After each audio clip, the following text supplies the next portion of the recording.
여러분, 식사는 하고 오셨습니까? 예, 저희 연사 분들은 요 앞에서 같이 이렇게 김밥을 먹었는데, 김밥도 역시 강남 김밥이 맛있고 남다른 것 같습니다. 네. 강남구의 이런 훌륭한 장소에서 여러분과 함께 이런 자리에 함께 할 수 있다는 것이 연사로서든 관객으로서든 정말 반갑고 소중한 자리가 아닐까 생각해 봅니다. 안녕하세요. 저는 오늘 강톡 3차 길잡이라는 주제로 두 번째 연사를 맡게 된 윤석현입니다. 앞서 설명해 주신 것처럼 저는 서울시 노원구에 있는 서울에서 전국에서 가장 큰 학교 경기기계공업고등학교에서 근무하고 있습니다. 특성하고 마이스터고 많이 생소하시죠? 네, 기계 계열, 전기 전자 계열, 드론 관련 학과가 설치되어 있습니다. 고등학교인데 학과가 있어요. 대한민국 산업 역군을 길러낸다는 사명감으로 학생들을 지도하고 있습니다. 저는 그 중에서 CAD 기계 가공 등 기계 교과 교사로서 수업을 열심히 하고 있으며 요즘 교육계의 핫한 키워드죠. 고교 학점제, 원격 수업 업무 담당 교사로 업무를 담당하고 있습니다. 가족 소개가 빠지면 서운하죠. 이쪽에 있는 한 여자의 남편이자 아들 둘의 아빠입니다. 헐, 정말? 벌써? 아들 둘 없을 것 같, 20대 같지 않나? 항상 이런 반응, 익숙합니다. 감사합니다. 세상을 풍요롭게 살기 위해 노력합니다. 대치 평생학습관 이 자리에서 또는 유튜브로 영상을 보는, 시청하시는 여러분들과 함께 오늘 하루 더욱 풍성한 하루가 될 것 같아서 매우 기대가 됩니다. 제가 올해 38살인데요.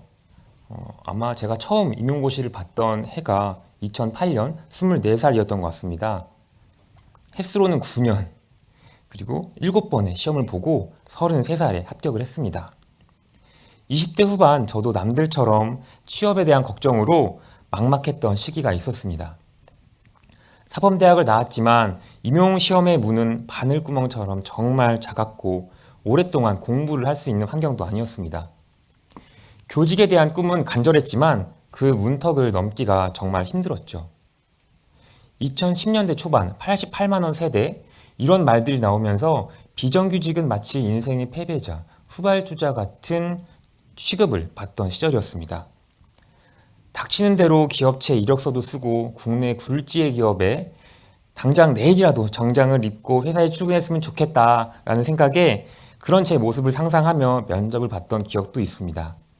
하지만 번번이 사범대학 출신이라는 핸디캡, 그리고 한두 번의 실패 후 오는 자신감 결여 등으로 돌아온 답변은 불합격.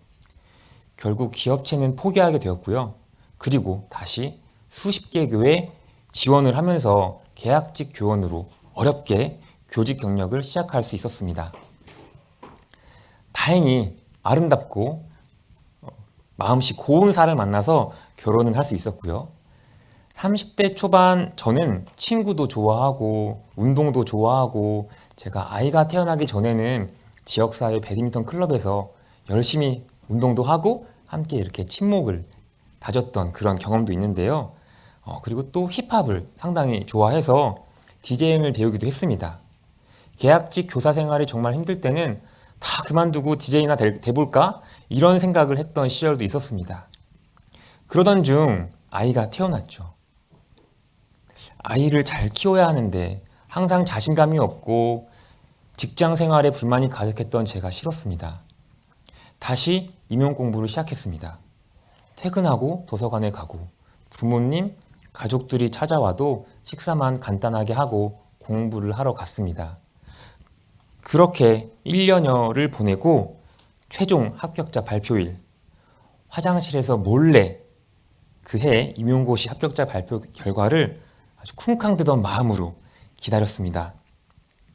결과는 합격이었습니다. 수화기 너머로 들려오는 와이프의 환호성과 응원. 제 가슴은 뻥 터질 것처럼 붕 위로 저 위에 가 있었습니다. 어떻게 나에게도 이런 일이?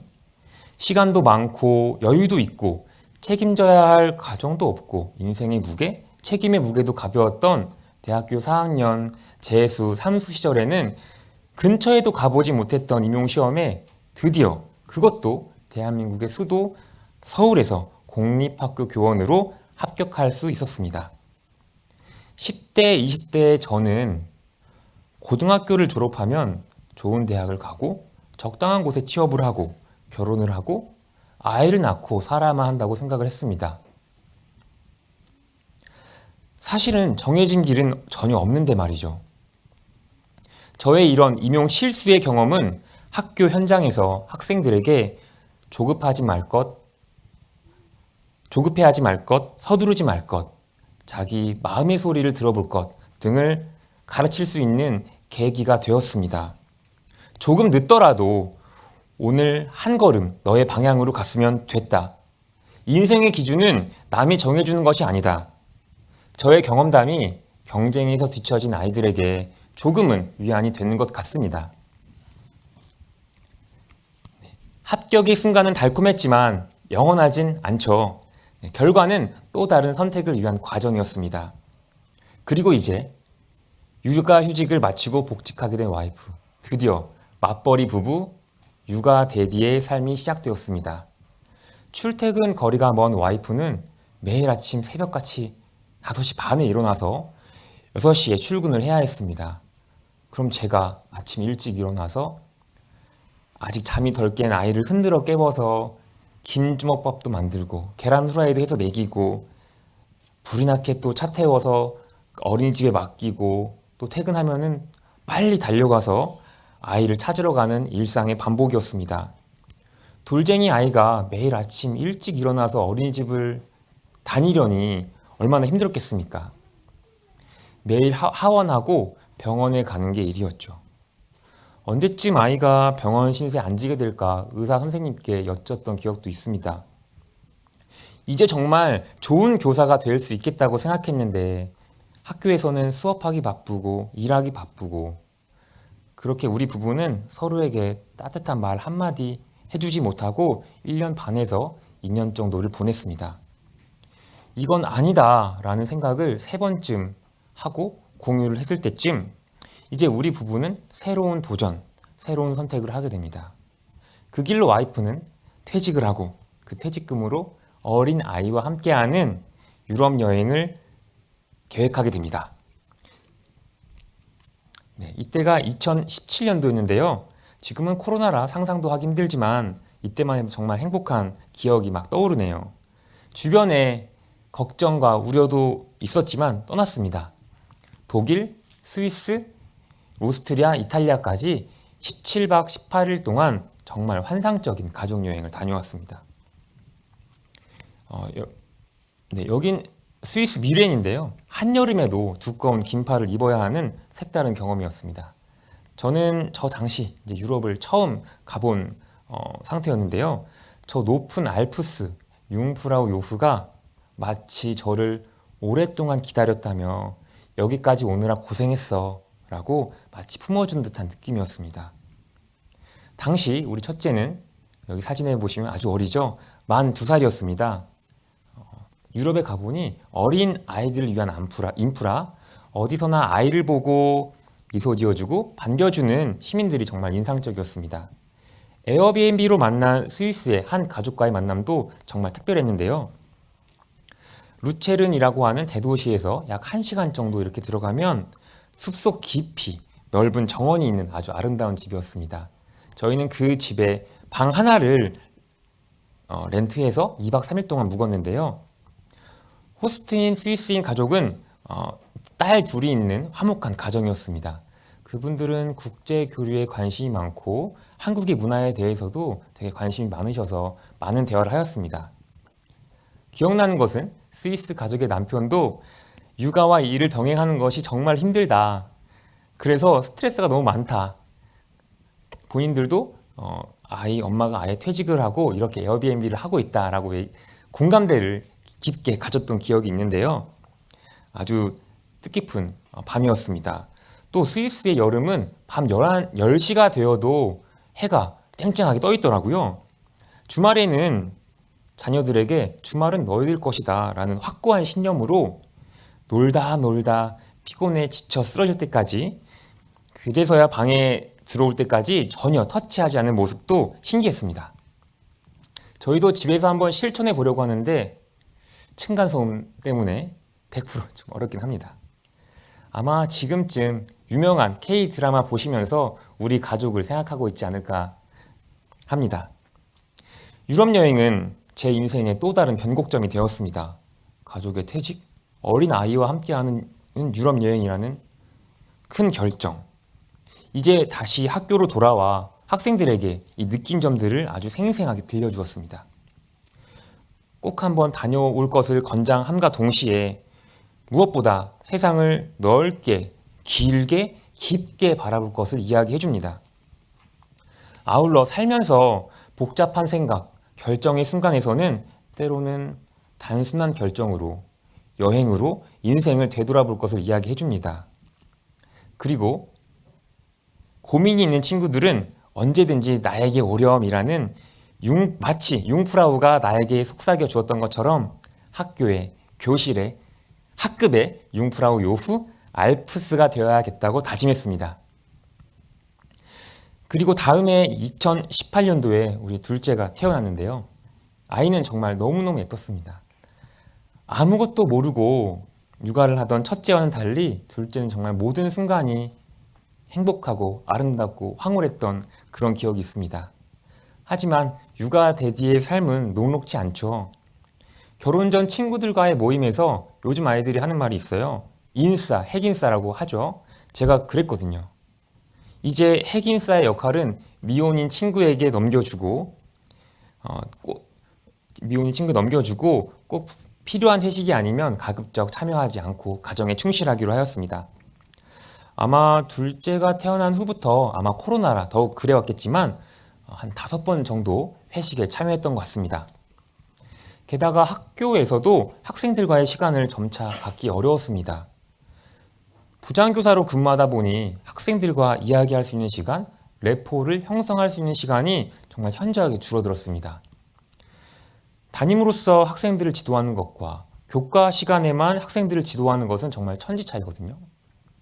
아직 저는 학생들과 정말 잘 통한다고 생각했는데, 그래서 고민을 했습니다. 어떻게 하면 학생들과 시간을 가질 수 있을까? 다양한 행사를 함께 하였습니다. 힙합 경연대회, 가요제, 벽화 그리기 등등을 주관하면서 아이들과 함께 할 수 있는 시간을 확보했죠. 이 사진은 벽화 그리기를 하고 있는 사진입니다. 여기에 보시면 우리 학교에 외국에서 온 아이들이 있어요. 러시아, 우즈벡, 몽골, 중국, 고려인 한민족 자녀가 매년 우리 학교에 유학을 옵니다. 이 유학생들과 벽화, 그림이라는 주제로 아주 자연스럽게 서로 대화도 하고 붓이라는 걸 서로 가르쳐주기도 하고 아주 뜻깊은 행사를 진행하였습니다. 이게 완성작인데요. 여기 뒤에 보시는 이 별들은 다 제가 그렸습니다. 특히 올해에는 토요일 아침 7시 멘토링을 기획해 보았습니다. 매일 출근하기 바쁘고 일하기 바쁘고 수업하기 바쁘고 짬내기 힘들고 퇴근하면 가정에 충실해야 되고, 그래도 뭔가 이 아이의 학생의 눈빛에서 갈구한 눈빛, 선생님과 이야기를 하고 싶은데 마음속 깊이 고민이 있는데 안 되겠다, 우리 아침 7시에 만나자. 그래서 와이프와 두 자녀가 자는 토요일 아침 7시를 선택했습니다. 제일 첫 번째, 대모산에서부터 시작했습니다. 아주 깜짝 놀랐습니다. 아이가 평소와는 정말 다른 거예요. 평소에는 아주 방방 뛰고 아주 밝고 조잘조잘 이야기도 많던 친구가 그날따라 아침 일찍이어서 그랬는지 모르겠습니다. 아주 진지하게 고민을 한 보따리 들고 와서 저와 대모산을 올라가면서 내려가면서 끊임없이 이야기를 했습니다. 진로에 대한 고민, 선생님은 어떻게 선생님이 됐어요? 이런 질문도 했었고요. 그리고 집에 왔더니 9시 반쯤 제가 들어가는 소리에 우리 가족들이 깨더라고요. 성공! 그리고 두 번째, 다음 한강 라이딩을 계획했습니다. 한여름이었는데요. 2명의 아이와 1명의 선생님이 함께해 주셨습니다. 맑은 아침에 강변북로 옆으로 한강을 함께 바라보며 반포대교까지 제자와 함께하는 기분이란 정말 보람되죠. 학생에게 잊지 못할 추억거리를 남겨준 것 같습니다. 집에 돌아온 후에는 서로 안부 메시지 보내주기를 했는데요. 감사하다는 메시지를 받았을 때는 정말 보람된 느낌을 받습니다. 그리고 세 번째, 추석 연휴가 시작되는 날 남산을 함께 등반하였습니다. 7시까지 동대 입구역으로 와라 이러고 제가 7시에 딱 맞춰서 갔는데요. 웬 장정 4명이 출구를 딱 막으면서 왜 이렇게 늦게 오셨어요? 이러는 거예요. 그래서 아주 가파른 길로 안내를 해주었습니다. 땀을 뻘뻘 흘리면서 숨도 못 쉬겠다면서 허덕이는데 그때 비장의 무기 생수를 제가 딱 꺼내서 먹어라. 그때 그 감동, 그 아이의 이 존경에 찬 눈빛 잊을 수가 없습니다. 덕분에 저도 함께 힐링을 했죠. 이른 아침 시간에 남산이 정말 좋더라고요. 한가하고 조용하고 맑고 깨끗하고. 올해의 마지막 네 번째 토요일 아침 7시 멘토링을 계획하고 있습니다. 장소는 불암산인데요. 12월 마지막 주에 하기로 했고 준비물은 아이젠입니다. 또 다른 추억거리를 만들 생각에 벌써부터 설렙니다. 오늘 저는 저의 경험과 학생들과의 다양한 소통 사례를 말씀드렸습니다. 맞벌이 부부 육아 대디로서 일과 가정의 경계를 두기보다는 저만의 방법을 찾아 가정과 사회생활, 직장생활을 양립하기 위해 노력하였습니다. 요즘 교권은 바닥이다. 교사는 있지만 스승은 없다. 이런 말이 있을 정도로 현장에 있는 사람으로서는 안타깝죠. 학생들의, 자녀들의 마음을 이해보다는 알기 위한 노력, 그리고 그들의 눈높이에 맞는 주제를 찾아서 꾸준히 대화를 시도하면 언젠가는 진심을 알아줄 것이라 생각합니다. 아이들은 기다리고 있습니다. 부모님과 선생님의 진심 어린 대화를 기다리고 있습니다. 심리학자 프로이트는 가족들의 더할 나위 없는 귀염둥이였던 사람은 성공자의 기분을 일생 동안 갖고 그 성공에 대한 자신감은 그를 자주 성공으로 이끈다 라고 하였습니다. 자녀의 있는 그대로의 모습을 지지해 주시고 작은 성취, 작은 변화에도 잘했다 칭찬 많이 해주시기 바랍니다. 많이 들어주시고 공감해 주시고 때론 다투시더라도 대화를 많이 해서 푸시고 함께하는 모든 순간순간이 가족 간의 믿음의 끈을 더욱 단단하게 하리라 믿어 의심치 않습니다. 가정에서는 언제든지 아이들이 비빌 수 있는 언덕이 되어 주십시오. 학교 현장에서는 길을 함께 찾아주고 밝혀주고 아이가 새로운 세상으로 첫 발을 내디딜 때 넘어지지 않도록 함께 해주겠습니다. 학교를 믿고 맡겨주시고요. 강의를 마치겠습니다. 이상입니다.